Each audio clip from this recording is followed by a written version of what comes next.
up for Megan and Taylor Coye. Yeah! Hello! Almost. Hello there. Welcome, guys. So glad you're here in light of Valentine's Day. We wanted to talk about sex. I'm just kidding. We're going to talk about relationships. Everyone's like, this isn't what I signed up for. I don't care if there is free pizza. I don't want to be here. No, we're talking about relationships, dating, what's that look like, why does that matter? Because, man, every time I open my Bible, which I know you guys are opening it like all the time, dude, no dating.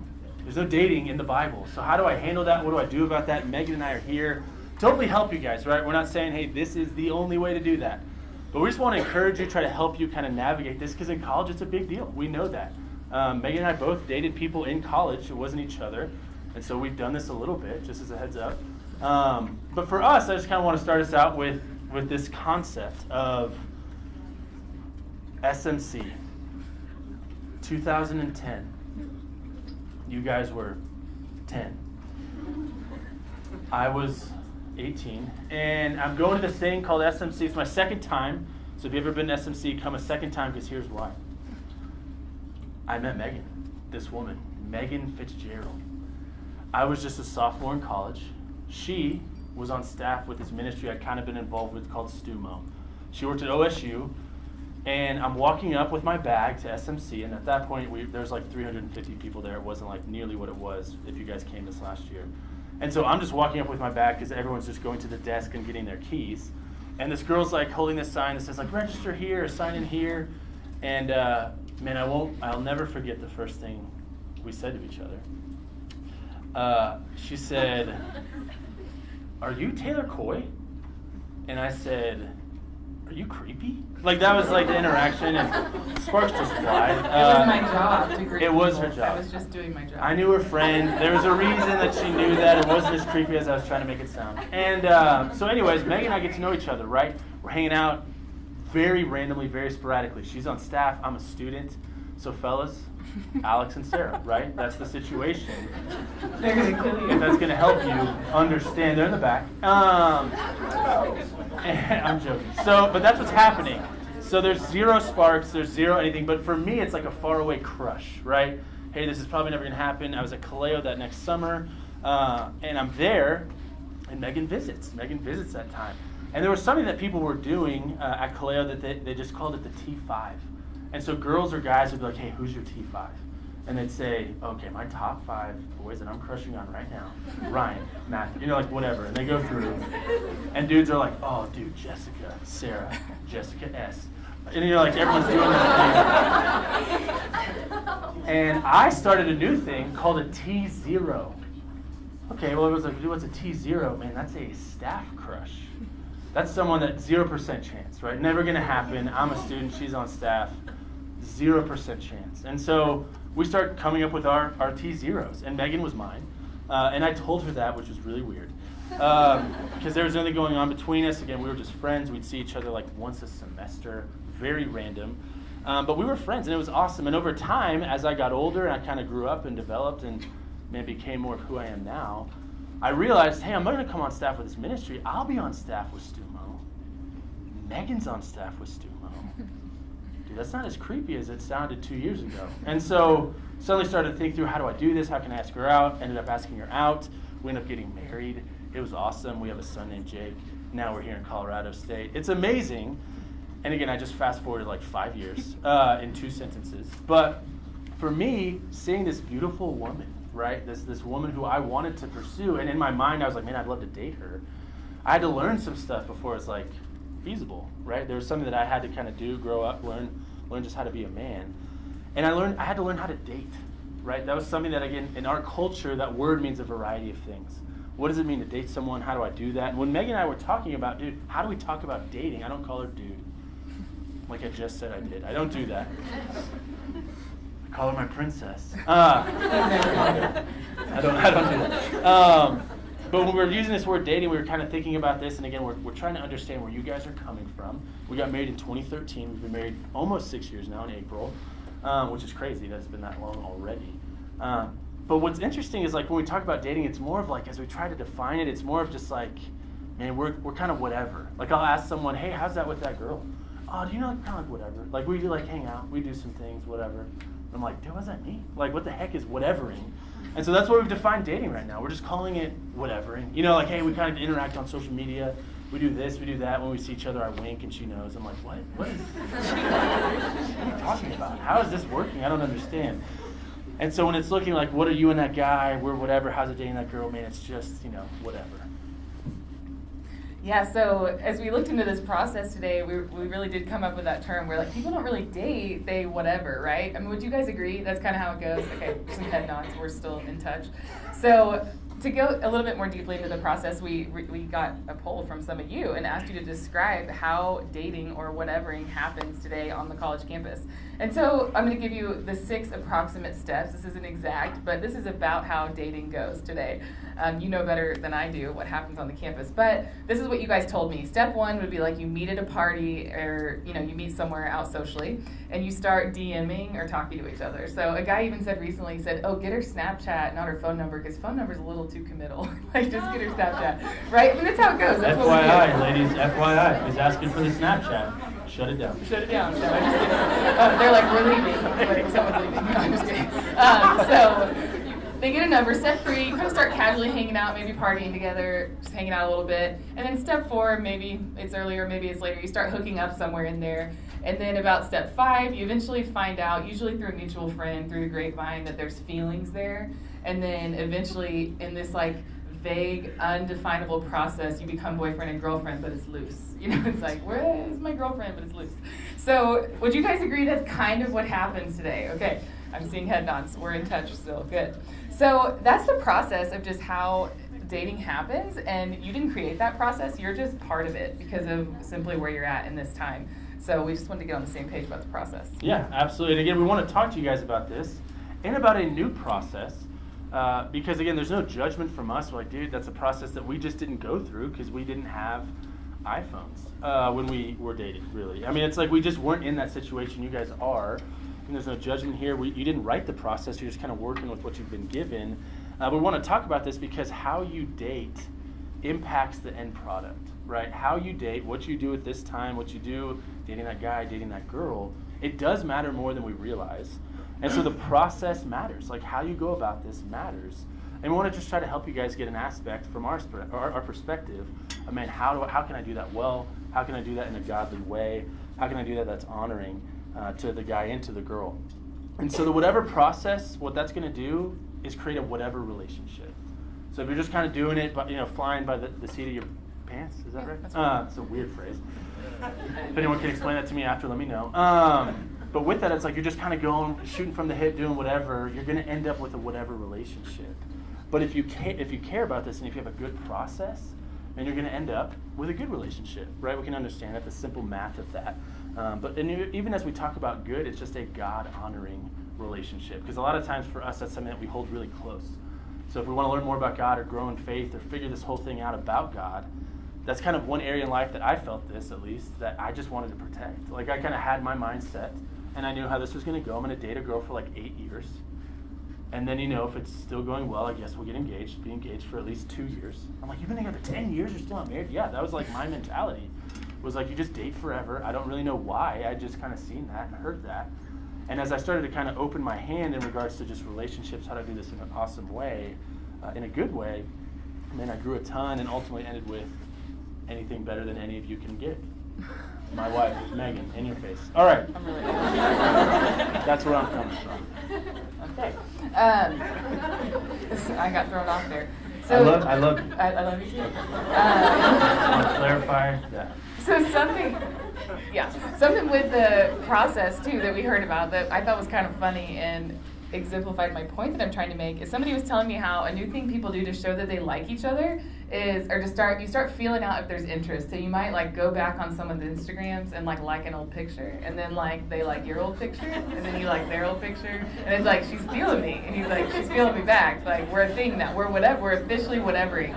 We're on like step 2. So what this point exemplifies is just, and this isn't a new 2019 thing, this is just human nature. We naturally want to do everything we can to remove risk, right? dating is painful today. Like, I've interacted with college students. I've gotten the incredible joy of getting to do college ministry for 11 years now. And technology's changed, times change, but our hearts are the same. And that's that we want to avoid pain. And so what we want to do is take the risk out. Right? And today, you guys are being handed a situation where you can take very little risk because you have all this life on social media. And we talk about it all the time. Like, we feel for this generation because your mistakes are so public. Like, when I had a failed relationship, no one saw it on social media. Like, today, if those things happen, it's humiliating and it's really painful. So I don't blame this generation for dating in that way or whatevering in that way, because it's a hard world out there. I talk to a lot of girls and I'm like, that is hard what you're going through with a relationship, and it's a tough world. So we just know the college campus is a very hard place to have healthy relationships, but we believe in you and we think you can have really healthy relationships. So Absolutely. The college campus has kind of traded dating for like the Netflix and chill, right? The hangout, hook up kind of culture, where that's kind of what we're around, that's what we're comfortable with. But most people in college are not dating to find this lasting love relationship. So what happens is they just continue this cycle, right? They have the whole cycle that they've gone through, this one individual, and then they kind of carry the scars from what happened with that, and it didn't work out. And then they go right on to the next one. It's like, okay, well, I'm not going to change my process. I'm just going to find a better person, or I need to be better in a certain way, or you'll find a justification for that. And it's just really difficult. And again, we believe that you guys are here because you want to learn a better way, right? There is something that can help you in regards to dating, and we hope to help you guys with that. And so just going into this, man, why do we date? Why is dating a good thing? And I'm going to say something, a groundbreaking truth. Again, maybe it won't be groundbreaking, but we'll see. You will marry someone you date. I'm going to say that a second time. You will marry someone that you date. Again, sounds extremely simple. Taylor, I'm not that stupid. I know that much about relationships. I feel you. I'm with you. But a lot of people don't think that way.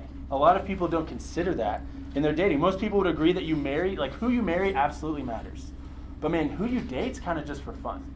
Like who you do these certain things with, that's just kind of like how I want to do it. I just do it my way. We don't always consider what we're doing. And so the danger in that is if you have low standards or low idea of who you want to date, who you want to spend that time with, and that's going to transfer in who you end up marrying. Again, that's a deep thing. We're not here to talk about marriage, but recognizing that who I marry will be someone that I dated. And looking at and evaluating yourself even and like, dude, who am I doing? The process matters. And so who do I date? How do I do this well? What's this process look like? And one verse that's real, like it would be fake. This is just true, is what I meant to say. It's real also. Charm is deceptive and beauty is fleeting. Proverbs 31:30a. So charm is deceptive and beauty is fading. Listen, we're not saying that physical attractiveness and chemistry doesn't matter in a relationship. It absolutely does. If you see Jake walking around, that's living proof that that's true. Physical attractiveness needs to happen, right? In order for a child to be made, procreation has to occur, and that's because I'm interested in this woman to my right. And so with that, that's how that goes. I don't know if you guys knew that. What's interesting is like guys can be very attractive in how they speak and how charming they are and what they're doing. Girls can be so beautiful. And that's awesome. That's God honoring. But when that's like the reason why you date someone, it's like that's it. It's like they're just super hot. Or man, he just makes me laugh. Or these things that ultimately, as we read this in the Bible, man, it's fading. It's something that 10, 20, 30 years down the line, when you guys are married, dude, it's just not going to be the most important thing to you. Like, that's not going to be what you're leaning on. And so no one in this room wants to wake up one day and say, man, I'm just not attracted to my spouse anymore. And some of us are coming from broken homes where that happened. And I'm so sorry that happened to you. I know that's very hard. It's a difficult process to go through. But we want to understand that physically the person you marry will not be that exact same person 10, 15, 20 years from now. They're going to change. You're going to change. And so I'm not saying don't be attracted to anyone physically. You absolutely should be. You should have chemistry with someone who you want to date. But recognizing that banking a relationship on just that fact, on just those two things, again, biblically speaking, those are fading. Those are going to go away. And so in college, we can kind of get caught up in the game and be like, dude, I'm forever going to be this charming. I'm going to be the man. I've got so much game. And you're like pumping yourself up. And then it's like, dude, I'm 28. I'm still single. I didn't have as much game as I thought I did. Like you learn, okay, wow, I'm not who I thought I was. Or ladies, same thing. Beauty, that's what I'm doing. Everything's going into that. How I look, blah, blah, blah. Hey, take care of yourself. But if that's all we're living for, and that's the only reason that you date someone, I think you got to be conscious and cautious about that. I think if you hear nothing else tonight, I think if I could give one piece of advice, because girls come all the time, they're like, what's your advice for dating? What should I know? And I think that from just observing a lot of people in your shoes, my main piece of advice would be to be patient and wait on God, which is everyone's like, shut up, I don't want to hear that. But I think that is my main piece of advice, really, is be patient and wait on God. It's common to try and force God's timing when things aren't from God. And so like Taylor said, we get wrapped up in these temporary qualities, and in reality, they're just not things that'll last. They're things that fade. And so we have all these little relationships that it's almost like we have many really serious relationships and then little mini divorces. We have this heartbreak cycle of like, it's like a mini marriage, mini divorce is what I'm trying to say. And so instead, I'm saying be patient and wait on God, and He will give you the best. What's really amazing is God's desire for your relationship is way better than you think. And so He actually has a path for you in life that is the best path, and He's saying, follow me, and I'll lead you to the right person. And the verse we wanted to use for this was Proverbs 3:5. We have it on a slide here, but it's one of my favorite verses. It's where the Bible says, trust in the Lord with all your heart and lean not on your own understanding. And actually this verse goes on to say, in all your ways acknowledge God, and He will make your path straight.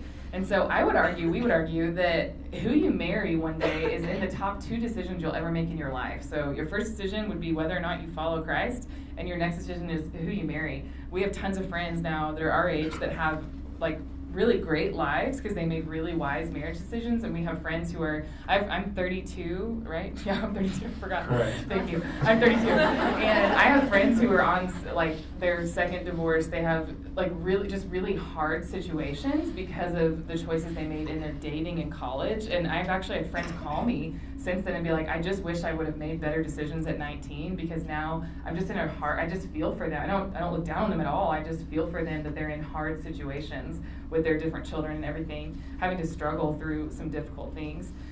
When it really does start in your shoes. But this verse says, in all your ways acknowledge Him, and He will make your path straight. So what we want to do in our human nature is just create a different path. We're like, God, I know better. Like, I have a better plan than you.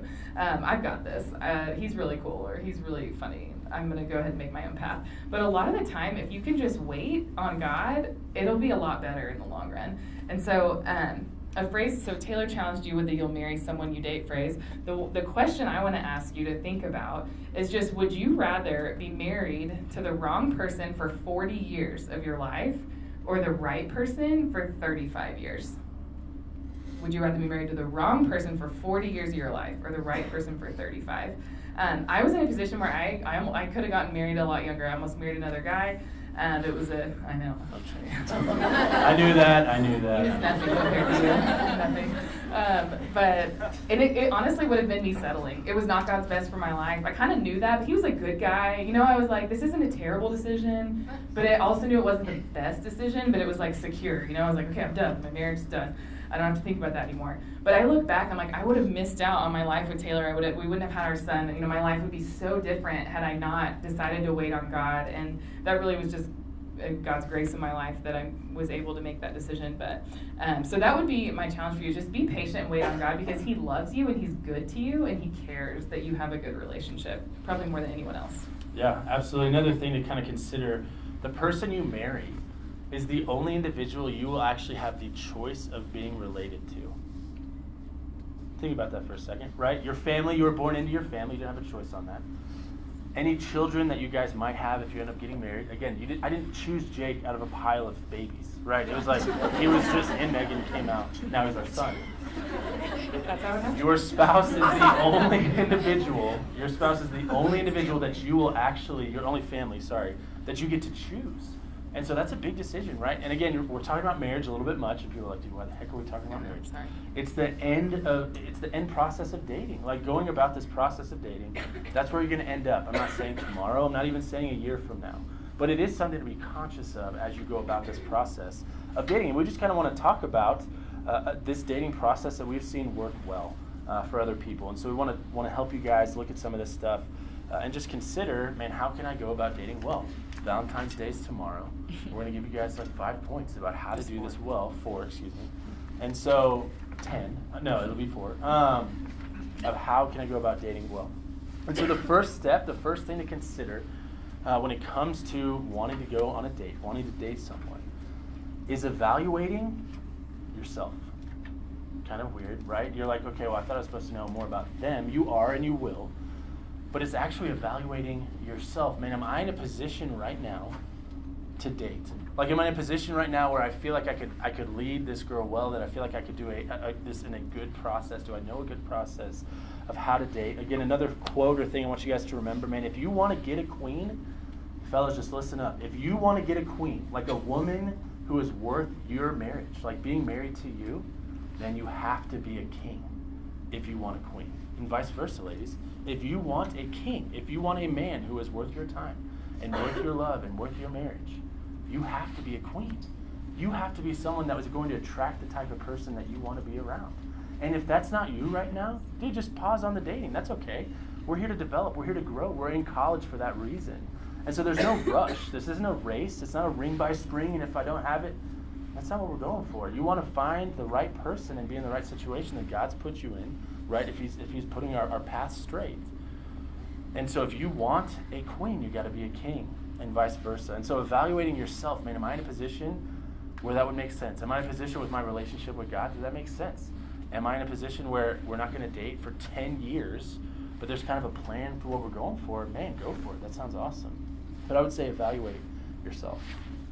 Yeah, I don't have a ton to add to that. I think for girls, I would just say, are you in a healthy place emotionally to introduce a relationship? You know, sometimes like I said, that process before, a lot of damaging and just painful things can happen in the process of what happens today. And I think it's just good to evaluate, man, am I in a healthy place emotionally to take on a relationship? Absolutely. Number 2, second point in this process, get to know these people or individuals who you're interested in group settings. Here's a reality and something I would encourage all of you. If you're in a relationship, awesome, go for this. If you're not, try to do this. There's a reality of like when you're dating someone, everyone's putting like best foot forward. Everyone's like clean shaven. They're ready to go, beards trimmed up, ready to go on this date. Girls are like so ready. Everyone's like prim and proper, and that's not real life. And so getting to know someone in a group setting where you're just hanging out doing stuff, you see them get frustrated. You see them get mad. If you go on a road trip with someone who you're dating, dude, gas, that's a part of life. And when you're in a car for an X amount of time, dude, hey, I care about you. I'm interested in you. But dude, we need to roll the windows down real quick. It's like, stuff is real, right? That's a real life situation. Life isn't all first dates. You know what I'm saying? Like, that's not life. That's not how that works. And so for us, getting to know someone in groups is a benefit to you because it protects you, right? Getting to know someone in that group, seeing how they are, how they act. You're protected because you're not taking the risk. Everyone's still talking about like farts, like I need to buy gas tax in case I go on a road trip. No. With that, I'm all about that point. With that though, making sure that you're seeing these people in context outside of just when things are really good. Seeing them in groups, again, protects you, helps you get to know them better, and just more as a friend, where when the dating process, or you do want to ask this person out, you do know them well. You know them in a capacity that's outside of just, hey, when things were awesome, when things were perfect. It's like, oh, I saw her deal with this. I saw her have something hard happen in her life, and I saw how she dealt with it. And that was attractive to me. And so understanding them on a level that's deeper than just, hey, they're cool, or hey, I like them. It's like, oh, I've also seen them just with their friends, and their friends love them. I love that about Megan when I was around her, that everyone who I talked to about Megan, which she knew everyone, they're like, oh, dude, Megan's awesome. Like, I love hanging out with her. Because I always am encouraged when I'm around her. She's hilarious, which was a big thing for me. I'm like, dude, if you're not funny, we can't. Luckily, you are. And so, that was just the reality of life. Was like, okay, there are certain things that we have to be aware of. And so getting to know someone in groups can help you do that well. I learned a lot about Taylor by watching him with his friends. I think you can learn, I've heard that phrase, you're the sum of the 5 closest people to you. So, if you start liking a guy, I think, or vice versa, I guess if a guy starts liking a girl, before you just hit the gas pedal, not the gas in the way he was talking about, but like before you just go for it, it's good to just start evaluating their life. Before making any moves, just take a minute and just look at who they surround themselves with. Who are their best friends? Who do they get counsel from? Who do they spend their life around? And it can tell you so much about someone. So I think, getting to know, I think it can protect you from a lot of pain if you just get to be good friends. We were friends for like 4 years before we dated, which I'm not saying that's everyone's story, or it should be, but for us it just happened to be. And we knew a lot about each other before we ever dated because we had just been friends for a long time. Yeah, T0. Number 3, third point, we only got one more after this, guys, we're flying. Get advice. And when I say advice, I'm not saying talk to your fraternity brother and be like, hey dude, should I date this girl? And they're like, dude, she's so hot, go for it. Like, dude, that's what I think. No, please don't do that. Say vice versa for the girls, hey, this dude swiped right on me, should I? They're like, no, please don't do that. What I'm talking about advice is talk to someone who preferably is older than you, right? And maybe even a different season of life. Again, our staff, we would be happy to help you guys process this stuff because we have either been in those situations, we're in those situations currently, we're learning how to do this well. But making sure that you're asking, again, someone who's even like a spiritual leader in your life, hey, here's what's going on, here's what I'm thinking, man, what would you do? What would you do in my situation? How can you help me do this? And learning from their mistakes will help you guys avoid some. And also just asking opens up the relationship. Again, I always wanted to really closely protect my concept of how dating should look. But when I started to open it up and talk to the guy who was leading me spiritually about this, I felt way more freedom. That I could be direct, I could tell him what was going on. I never felt like I had shame. I never felt like I was hiding anything. I felt like I could be open and direct. And so have someone in your life that you can do that with and get advice from because it's always going to be beneficial. Another set of eyes on that situation is always going to be helpful. And so have someone that you can grab advice from. Yeah, I think for me, I've just made that a habit in my life in all areas, but just having counsel in my life for my decisions. And so that, of course, that did play into our relationship. And, excuse me, it even plays into our marriage now. I mean, as we've gone through hard times, we've had ups and downs, and something that we've made a habit of is just inviting people into our relationship, even still, going, hey, we're not really agreeing on this. Can you help us agree? And like Taylor said, it's our human nature to want to like be really private and not tell anyone what's going on with our lives. But there's a lot of freedom in just opening it up to people you trust, who love you. Go, hey, do you think this is wise for me to date this guy or this girl? Is this a good idea?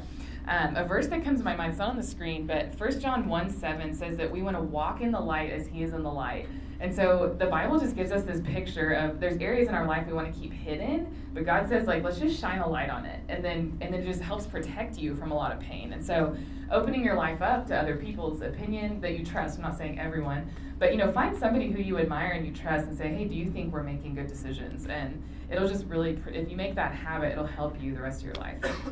Absolutely. Then lastly, number 4 is just commit to prioritizing God. I think remembering that in this process is difficult. And so that's why we're hitting it. Man, we want to make sure that we're prioritizing God. We want to be evaluating ourselves. We want to get to know people in groups. We want to get advice. But remembering ultimately that we want to make God first priority in our life. And for that to be true of the person who you're trying to date too. Right? I don't want to have to carry someone up. When we think about this visually, it's like, for me, spiritually, I want to be able to look around of who's doing the same things I'm doing on that aspect of my life when it comes to my spiritual life.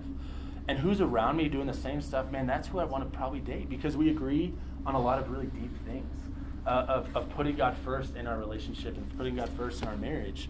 And so that's something to be evaluating, again, yourself on also is, man, am I prioritizing God? Am I putting him first in my life? I love that I knew Megan knew her Bible. I love that she had a bunch of verses memorized that I'd never memorized. She'd done things that I hadn't done, and that was attractive to me because she was awesome. And I was like, man, I'm just getting reaffirmation of how sweet and awesome this girl is because, man, she knows things that I don't. And that's cool. And I want to be around someone like that. I want to be around someone who challenges me and helps me want to follow God more. And so evaluating that for yourself, man, how am I prioritizing God and committing to that in your dating relationship or before you even start to date someone, making sure that that's a priority.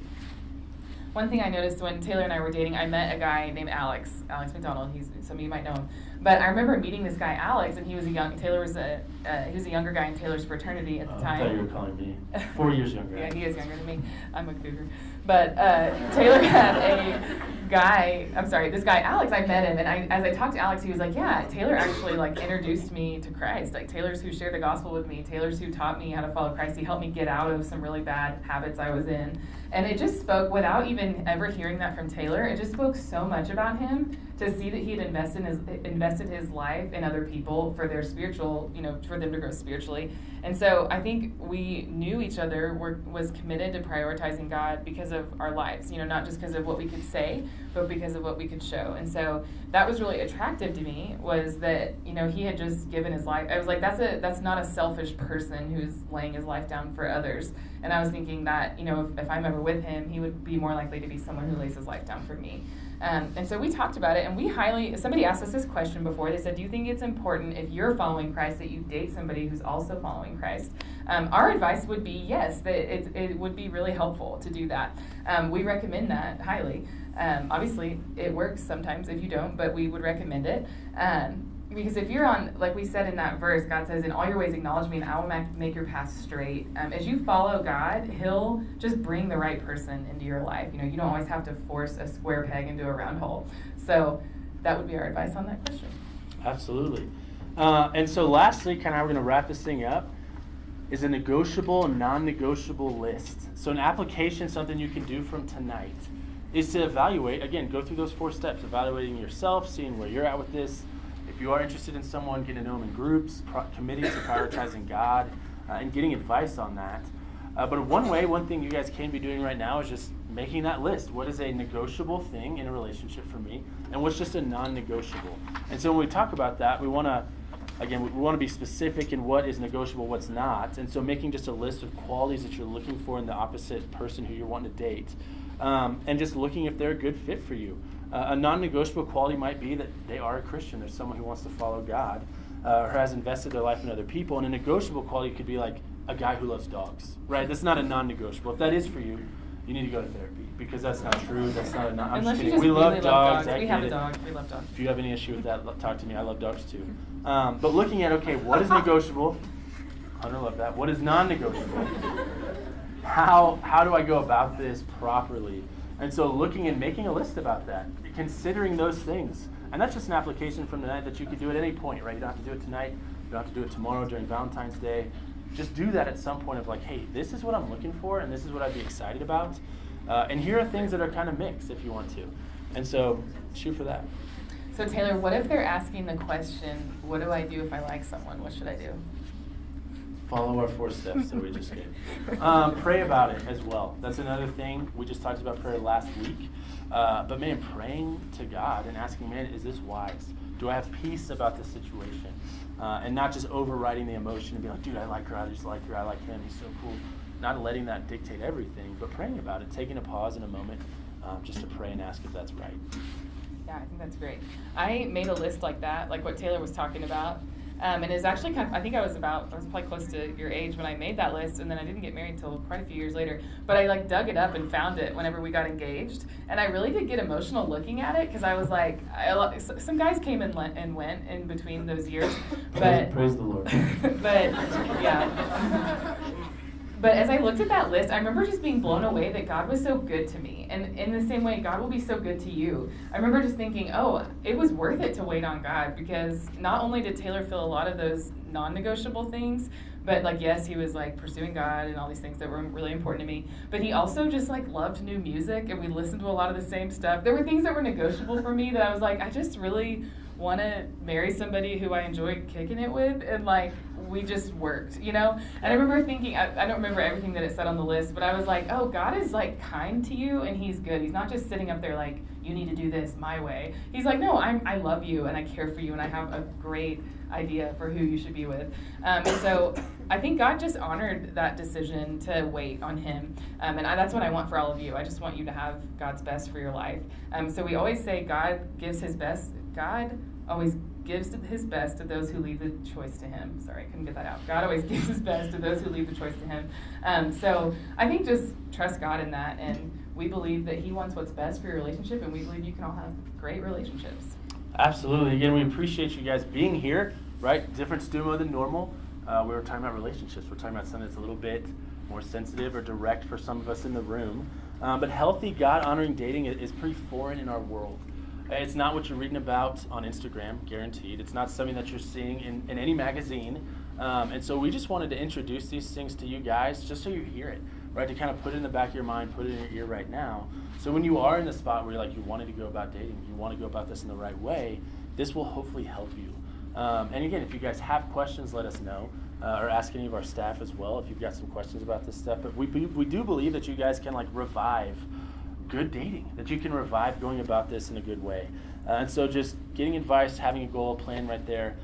These steps hopefully will enable you guys to date in a healthy way that is God honoring. And as you look into this and you evaluate yourself, again, there's a lot of, I recognize that everyone in the room's in a different situation.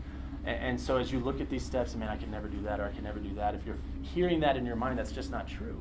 You can absolutely go about this process the proper way. And God, I think, is absolutely behind that. And so the process matters. Please remember that. As you go about dating, the process does matter. And so having that evaluation, man, am I a king? Am I a queen?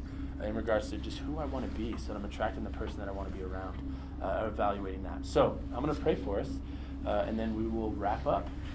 Lord God, we just come to you right now to thank you so much for just how you partner people up. Lord God, I thank you so much for the concept of marriage, the concept of dating, just how we can go about this in a God-honoring way. Lord, I pray that you would help us grow in this specific area, that you would help us learn what this looks like and do this well. And just please be in it, Lord. Please answer our prayers. Be with us as we go about this process, especially in college, where it's such a big deal. We feel this weight. Lord, I pray you take that weight off and just help us do this your way. In your son's name we pray. Amen. Y'all give it up for the boys. That was awesome. Heck yeah. Okay, so if y'all have heard of Kaleo, amazing. If you haven't, we have a short video for you. Kaleo totally blew away my expectations of what God had in store for me. Kaleo is an absolute blast. I couldn't imagine spending a summer back at home when all of my best friends are here in San Diego for 9 weeks, getting to grow with God, but also having the most fun time doing it with all these other great college people. There are so many cool things you can do with your summer, but Kaleo is hands down the best thing you can do with your summer. There is nothing other than Kaleo that will impact your life in such a fulfilling and honestly awesome and fun way that Kaleo can.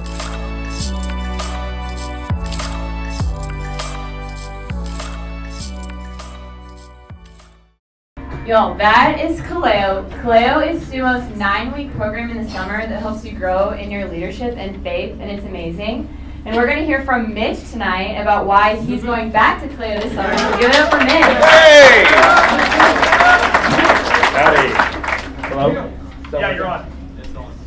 You better come on now, Hunter. Come on now, time with Mitch. All right, guys. So I am not a good public speaker, so bear with me a little bit here. But I'm going to give you kind of my experience with Kaleo. And just a little background.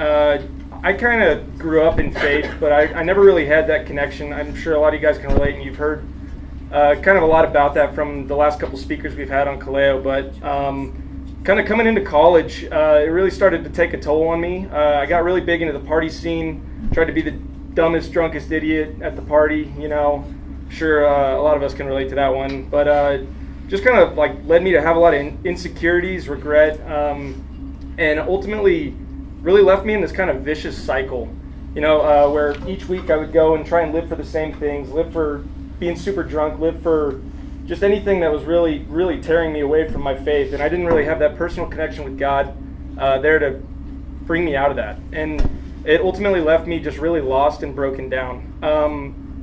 So I came into college, I joined a fraternity, and luckily enough, there were some guys in there, Luke, we all know Luke, Cordell, and this guy named Brad. And they were super weird. They were actually pursuing their faith in a fraternity, and I was blown away at that. But they kept inviting me to StuMo and Bible studies, and it really just kind of blew me away seeing that kind of is an option, and it's like a very doable thing. You don't have to be sucked into this cycle of partying and everything that's kind of tears us away from our faith, you know. And I believe it was SMC 2018, which they had invited me to go to, and I went to that. I really decided to start taking it more seriously, my faith, and really start looking at what pursuing a relationship with God was, not just praying because it was the right thing to do and going to church because it was the right thing to do. It was there that I decided to sign up for Kaleo, just because of the sweet sweatshirt. I'm sure you guys can, a lot of you guys can relate to that. I had no interest of actually going to Kaleo, but surprisingly, coming back from that time at SMC, I found myself pursuing God in some ways, but also trying to live for the party in the same way. So I was kind of walking on both sides of one line, and honestly, it left me more broken down than I think I was beforehand, just because I put so much effort into the party scene and all that, but then also tried to put on this separate face, and I was just so lost and confused because of that. Then kind of fast forward to later in the semester, I was just thinking, I'm kind of sick of this, I see so many people, especially my fraternity, like Brad, Luke, and Cordell, who are living so joyfully and fulfillingly, and I was I kind of want that, and I kind of want to make some changes in my life. So I decided to do something with my summer that was going to be productive and just allow me to grow. So I ended up going to Kaleo, and if you guys knew me before and know me now, it's night and day difference, I think. I mean, just really a big heart change, and I think it's just because of what all they have to teach you there. Obviously, faith and leadership based. It was so impactful for me, just learning how to read the Bible and really know what God has to say and speak to me, and how I can really learn what He's saying to me and how He's calling me to live. In addition to that, just living my faith outwardly. I think that it's so important that we live our faith outwardly, and just being given the tools to be able to do that was so amazing. Because if people weren't living outwardly in their faith, like Luke, Brad, or Cordell, I wouldn't be here, and I wouldn't be kind of in the spot that I am in my faith. Another big thing was just the leadership. I was on exec in PICAP, and it really gave me just a new perspective on how to come back as a leader, and also be a leader in my faith. Just being able to lead others who have questions in similar spots that I was in. And it overall has just made such a huge transformation in my life, and it's so awesome. I'm so thankful for that. But aside from that, it's really honestly just so much fun. You guys saw in the video, that was me in the Rockets jersey on the crowd surf with the disgusting mustache. It's so fun. From just the community, going to the beach, Six Flags, work, even Legoland with 30 of your best friends was so much fun. It's honestly such an amazing time, and I think that it is honestly one of the best decisions I've ever made in my life, and it's changed the course of my life and honestly my eternity. So I think that you guys should really just take the time to check it out and consider applying and going. Yes, you get a cool sweatshirt, but also you have the opportunity to grow and impact your life and make these decisions. So I just kind of leave y'all with this. Really ask yourself, are you going to spend your summer this time doing something like working that's just going to make you enough money to last the next 6 months or even a year? Or are you going to go and be productive and grow to impact not only your life but your eternity? So I'm really pumped to be going back, and thank you guys for just your time, and really consider doing that, because it is one of the best things you could ever do. But thank you.